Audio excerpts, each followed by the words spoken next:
सिंधुदुर्ग किल्ल्यावर जाणारी होडी वाहतूक होती ती 20 मे पासून बंद होती।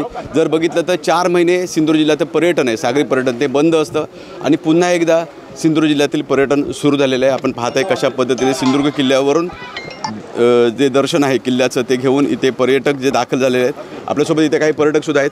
काय सांगाल, सिंधुदुर्ग किल्ल्याचं दर्शन घेऊन आलात? अतिशय चांगला किल्ला आहे, काहीच नाही, जे स्ट्रक्चर त्यांनी बांधले ते अतिशय चांगला आहे, मस्त एकदम। बघताय आपण कशा पद्धतीने पर्यटन पुन्हा एकदा सुरू झाले आणि पर्यटक आहेत ते किल्ल्यावर जाण्यासाठी सज्ज आहेत। इथे जर बघितलं तर इथे मोठ्या संख्येने पर्यटक इथे आलेले आहेत आणि गर्दी केलेली आहे। मला सांगा, तुम्ही किल्ल्यावर जाताय, काय भावना? काय नाही, आम्हाला 2 महिन्यापासून असं उत्सुकता होती जायसाठी। आता आपली बोटिंग आता आजपासून चालू झालेली आहे। आता आम्ही सकाळी 9 वाजूनपासून इथं वाट बघत आहे। आता आमचे मित्र आले, सांगलीहून आम्ही टीम आलेली आपली, आमचे मित्र मी 8-9 जण आहे, मग त्यासाठी इथे अजून काही महिला पर्यटक सुद्धा आहेत। मला सांगा, तुम्ही सिंधुदुर्ग किल्ल्याचा आस्वाद घेण्यासाठी आलात, काय भावना आहेत तुमच्या?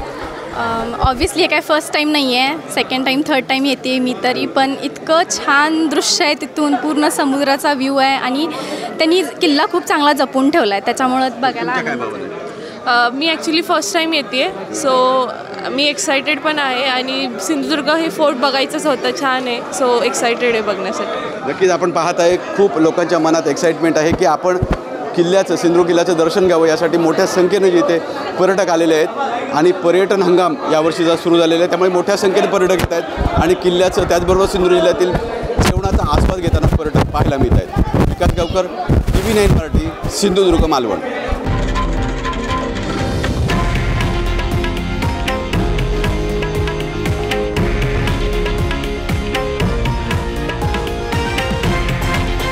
हे आहे देशातील नंबर 1 न्यूज नेटवर्क आणि आपण पाहत आहात TV9 मराठी, एकमेव।